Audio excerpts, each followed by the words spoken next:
Hello everyone, as we review an amazing day one of Inglis Australian Easter Yearling sales. Emma Freedman, Chris Russell, so much to reflect on. But Em, before we even start with that, you're very excited because your favourite publication has arrived. I look forward to receiving this in my inbox each and every morning. The TTR and the printed version. So they have kindly sponsored the review show. Thanks, guys. We appreciate that. You do a wonderful job each and every day. If you need to catch up with anything that's happening across Australian racing, sales, Bloodstock, this is where you go every single morning. Talking about wonderful job, how's the throat, my friend? Beautiful stuff. Holding up all right. No, it's been a good day. A little bit croaky, but it'll be good to go tomorrow. So $500,000 lots. We had 39 of them today, 18 colts, 21 fillies, and we've seen, as we have a look at the stats from a terrific day one, and they were highlighted by a huge lot, topped $2.2 million. So there's a lot to reflect on a terrific day. So 250 catalogue, a clearance of 74% and 63 million. Yeah, it's eerily similar to last year, the sale. Last year we finished at 70% clearance, about 65 million, so we're right on track.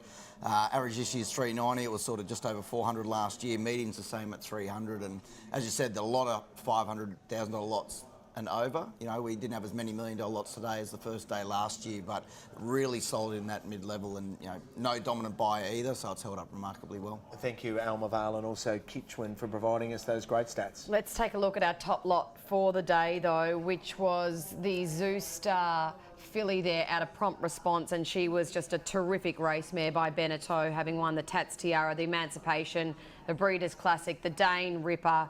She's had one foal to race so far, but a lot to like about this Zoo Star filly, Rusty. That's right, yeah, she was all quality. We saw her up at the farm a couple of weeks ago, and yeah, she was barely in our box, I think, this week. She was very, very popular, and you know, often you'll get, you know, these big horses, you'll just get two people, lock horns, which takes it all the way, whereas I think we had 4 bidders over $1 million, which is, you know, that shows how popular she was, and yeah, James Haron won the day. She was magnificent. Just a quick look at those top lots again, because we see the domination of a couple predicted in Zoo Star. Zoo Star expected to go really well. So Zoo Star 2.2, Zoo Star 1.9, I'm Invincible out of Notting Hill. We'll look at that in a moment, 1.8.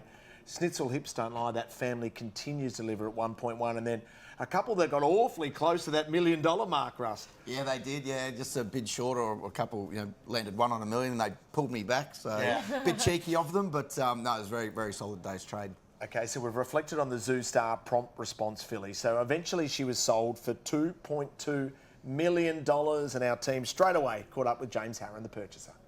James Haron, congratulations, $2.2 million for the Zoo Star Prompt Response. She was a beauty, and she's the most expensive filly to sell so far this year now. Yeah, look, thanks, Gemma. She's a very, very special filly. Zoo Star is absolutely flying, and his fillies are doing an outstanding job as well. So she was, you know, a standout in the sale for us, and very happy to get her. Is there a trainer in mind? This is obviously for a good client. It is, yeah. Look, we'll just get her back, and we'll have a bit of a talk about that. And nothing's been set in stone at this stage, so we'll work that out, get her broken in, and have a good look at her, and see what the best place to go is with her. The third foal for Prompt Response, the Beneteau mare, and she's done a fantastic job, obviously, and she was a wonderful racehorse. What does this filly look like to you as a type? Look, she's a great type. You know, obviously, you know, beautiful, lovely quality, fantastic depth to her, really lovely action, and just a very special filly, and obviously, like you said, out of a very good race mare. And the sister looks very handy. She's trialled up a few times, and looks like she could quite easily attain some black type, which would be a nice update for the family. And that one's by I'm Invincible, I think, made 1.3 last year. That's right. So look, it's all families being bred up really nicely, and it's be one of those pages we might look back on in 10, 12 years' time, and it's sticking right out from what is a really tough, very high-end race mare in Prompt Response. Stating the obvious, you were very determined to get her. That was a long, drawn-out bidding war. Yeah, look, it was. There was a lot of very good judges on her, and look, the team at Widden just do an amazing job with their horses, and she was beautifully reared and beautifully handled, and gives you a lot of confidence when you're going to that sort of money on these horses. Congratulations and well done. Thanks very much. As soon as Emma Freedman heard that, you've been working the phones. We don't know what trainer is in mind there, and James Haron said such great success with a variety of trainers. Yeah, he has. He's definitely had a few fillies with Michael over the last little while, including Blanc de Blanc and his fillies partnership. So not to say that she would head that way, but he has had some success there in the past. Rusty goes, I'm staying out of this. I'm not involved at all. Ask, you don't get. I'll tell you what, Widden Stud would be absolutely thrilled, and Gemma caught up with Anthony straight after it. I'm with the delighted Anthony Thompson, who's already talking about having a nice lunch with James Haron after that result. Anthony, a huge amount of work goes into this. What a great reward. Yeah, no, I think I'm going to take James and John to lunch. I think they had to stretch a bit there, but she was a filly you would really stretch for. Just a gorgeous filly. We always had really high expectations, and you know, you never really know, but to see her sell the way she has, it's great for the whole team, for the guys involved. When we bought Mum, she was an expensive mare, but we've got a good group of core clients who back us in these expensive mares, and to see your sort of your judgment vindicated and the belief they've shown in you rewarded, and certainly from Zoostar's point of view, we took a big position there, and we've always had enormous belief, and again, it's very satisfying, and to see him doing what he's doing and the way he's sold today has been phenomenal. Sometimes it all just comes together, doesn't it? Yeah, it was that sort of day. As much as hard work plays a part. Yeah, it doesn't just happen. The team's done an incredible job. The filly presented beautifully all week. Everyone who saw her just loved her, and we saw that around the ring. 4 and 5 serious teams playing well above the $1 million mark. So it was going to take someone with real belief and real conviction to buy her, and obviously John Camilleri's got that sort of trust in James, and those guys know what they're doing. So hopefully, they've set themselves up with a bit of a legacy there with such a beautiful filly. You talked about the expectations with her. At what point did it go above the expectations when the price climbed? I think as much as we have good expectations or very high expectations, we are realistic. So once you get up over that $1 million, you never really know where you're going. She was always $1 million filly, but you never know where you go from there. Congratulations to you and the whole team. No, thank you. Gracious as always. After you get over that $1 million, that would be a sweet feeling, Rusty. One day, Richo, one day. One of these days. Was it a surprise to see the interest in the Zoostar colt? He got to $1.9 million out of Fundamentalist. He was a really nice horse. Yeah, Sedgeno had a good lineup this year, and he was by far the standout. I think they were. The reserves obviously nowhere near that, but they were pretty bullish, hoping he could go to the 7 figures, and sold very well, and Coolmore bought. You look at Fundamentalist as a mare as well, and of course she won a listed race in South Australia, but she got awfully close in a couple of the really big races like the Randwick Guineas and the Surround Stakes, 1,000 Guineas. She was right thereabouts for a number of years. She deserved a big one. Yeah. So after this colt went through the ring for $1.9 million, we caught up with the breeder and also the purchaser. You'll enjoy this. We move to the Fundamentalist colt, ladies and gentlemen, from Sedgeno. What an outstanding draft they've got. Of course, the colt by Zoostar. He's an absolute beauty. You start me away. What's a colt like this worth? I've flown down from the Gold Coast. My horse breeding is just a hobby. We've been pretty impressed. Fundamentalist is this was the third of colt that she's thrown. She's thrown some nice types, but this one, he was outstanding right from the start. At 900,000 now, 1 million at the back. At 1 million now, I got a bit of 1 million. I got 1.2, one of the colts of the day. 1.4, 1.6, 1.7, 1.8, because I sell him out for 1.9 million. Peter O'Brien and all the Sedgeno team were pumping my tyres up, telling me to expect a good day. Never dreamed that it would be like this, so it's a fantastic result. Thrilled. Yeah, to be fair to Peter, he's a lovely colt.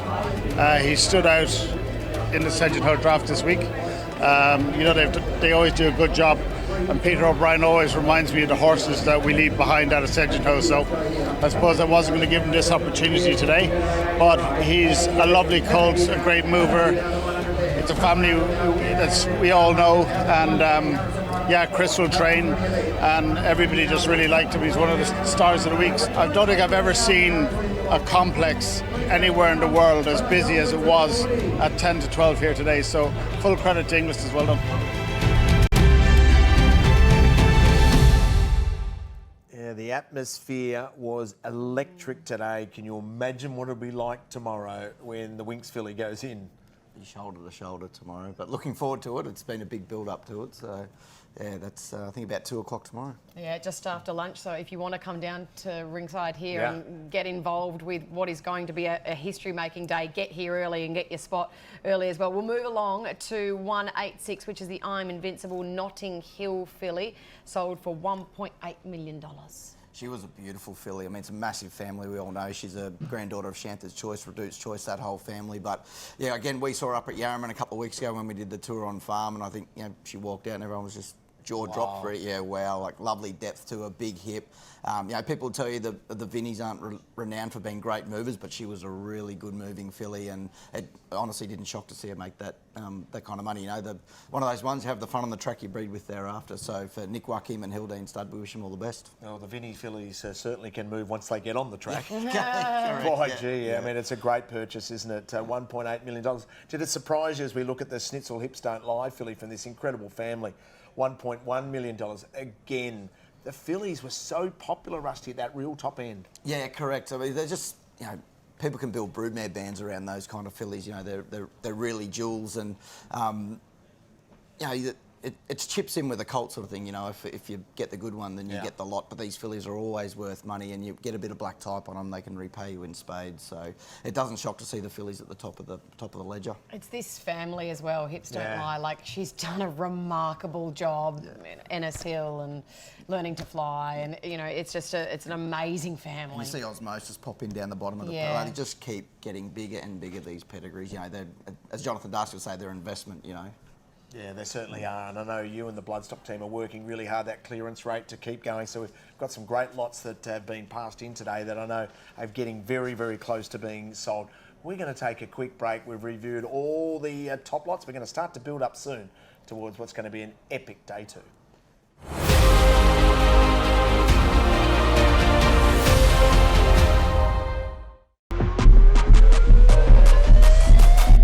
Blood at the 100, Romantic Warrior, Mr. Brightside, still Alligator Blood, Mr. Brightside coming out from Romantic Warrior.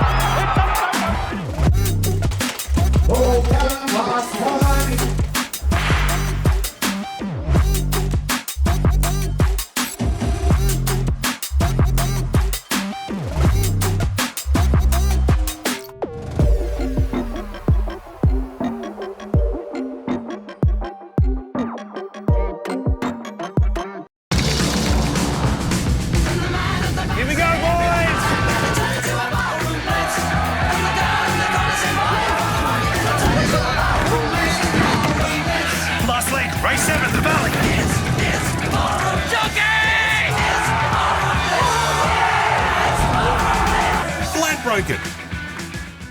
What's gambling really costing you? For free and confidential support, call the number on the screen or visit the website.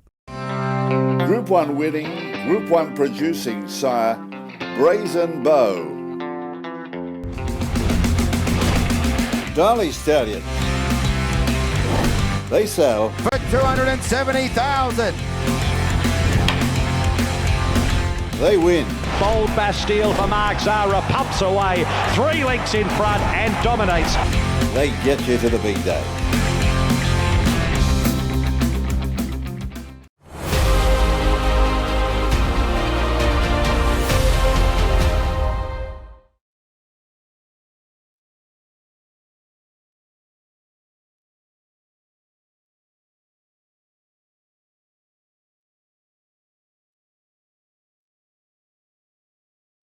Provoking questions. This will be good.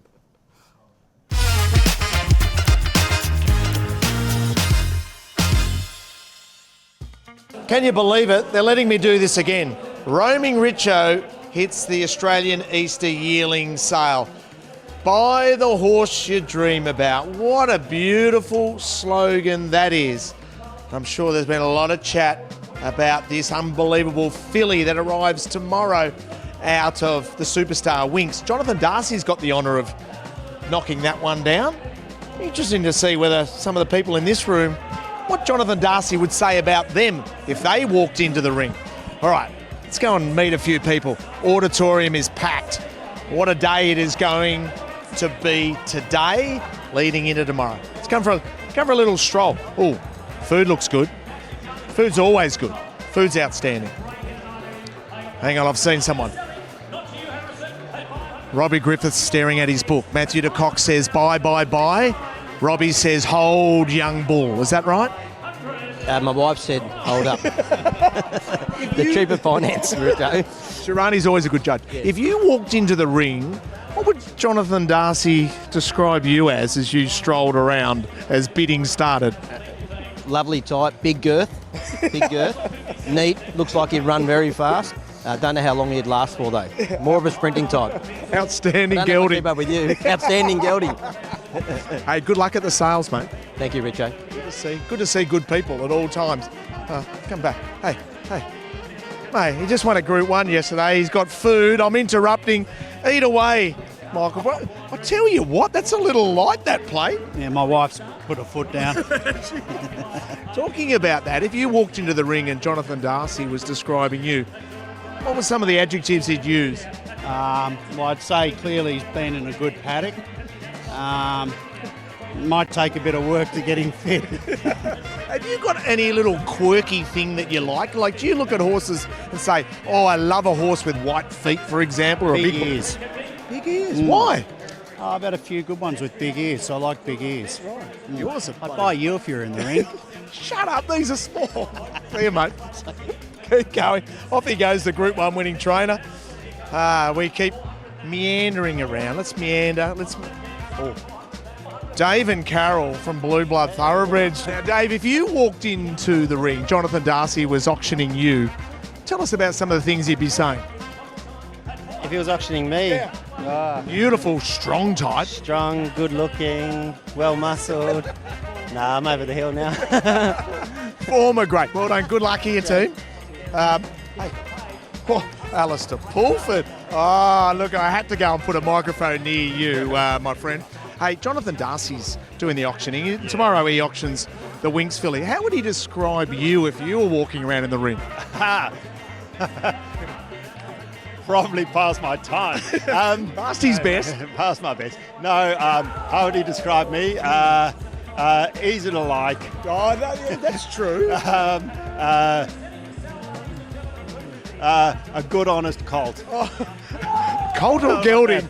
You don't have to share all too much. Good to see you, mate. See you. You know, very few people would have the heart and soul to come and talk to this little legend. He's taken off on me. Oh, Hawksy, he does love me. Trust me, everyone. He's off. But he does. Michael, quick question. Very quick question. Wayne, don't shake your head. Very quick question. Jonathan Darcy would be auctioning you.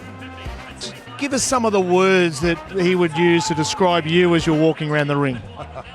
I'm an athlete. How would he? Wayne. How would he describe Wayne? I have no idea. Weapon? A weapon. I highly doubt that, but hey, enjoy lunch too, please. Oh, yeah, thanks very much. Yeah. Is this live? Yeah, live. Oh, okay. Yeah. I won't say what I'm thinking then. Oh, have a look at some of literally the who's who of thoroughbred racing. I'm going to come and interrupt, Jamie. I'm just going to interrupt because I love gang crash. If you were in the ring at the moment and Jonathan was describing you, what are some of the adjectives he'd use? I couldn't repeat that, Richo. No, I'd be sacked out of the company if Jonathan really told the world what he thought of me. So yeah. Light on his feet. Light, strong, athletic. If only. Knock-kneed. Good strong bone. Good strong bone. I'd say knock-kneed, offset, needs castrating. He's got a different viewpoint. Well, he's a good judge, so I'm going to go with yours. Enjoy your good day, team. Well done, Richo. Good to see you. Ali, how are you? Good, how are you? Tell me, if Michael Kent Jr. was walking in the ring right now and Jonathan Darcy was describing him, give us some of the adjectives that he'd be using. Oh, Jesus, I don't know. Loves himself sick. That is the perfect way to end Roaming Richo. Don't you love it? Loves himself sick.